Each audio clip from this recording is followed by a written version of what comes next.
আসলে রান্না তো আমরা সবাই জানি, কিন্তু কোন রান্নায় কি কি উপকরণ দিতে হবে বা কত পরিমাণ দিতে হবে তা হয়তো আমরা অনেকেই জানি না। চলুন সেটা জেনে নেই। প্রথমে একটি কড়াইয়ে সয়াবিন তেল দিয়ে দিচ্ছি।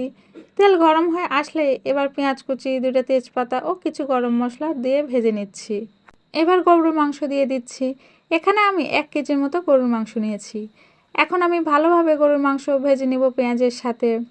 এবার দিয়ে দিচ্ছি পেঁয়াজ রসুন বাটা 2 চামচ, 1.5 চামচ আদা জিরা বাটা, 5 চামচ মরিচ গুঁড়া, হাফ চামচ হলুদ গুঁড়া, স্বাদ মতো লবণ, 1 চামচ ধনে গুঁড়া ও 1 টেবিল চামচ টক দই দিয়ে আমি মাংসের সাথে ভালোভাবে মশলা মিশিয়ে নিয়ে মাংস কষানোর জন্য দিয়ে দিচ্ছি পানি। 10 মিনিট ঢাকনা বন্ধ করে আমি রান্না করে নিব। এবার ঢাকনা খুলে গোটা 3টা রসুন ও গোটা 5-6টা কাঁচামরিচ দিয়ে দিচ্ছি। দেওয়ার পর মাংসের সাথে ভালোভাবে মিশিয়ে নিব। এবার ভেজে রাখা আলু ও পটল দিয়ে দিচ্ছি। এই রান্নার জন্য আমি 3টা পটল ও 2টা মাঝারি সাইজের আলু নিয়েছিলাম। আবার ঢাকনা দিয়ে ঢেকে 10-15 মিনিটের মতো রান্না করে কষিয়ে নিব। আমার মাংস সিদ্ধ ও কষানো দুটোই হয়ে গেছে। এবার আমি রান্নার জন্য পরিমাণ মতো গরম পানি দিয়ে দিচ্ছি। পানি দেওয়ার পর আমি আরও 10 মিনিটের মতো রান্না করে নিব।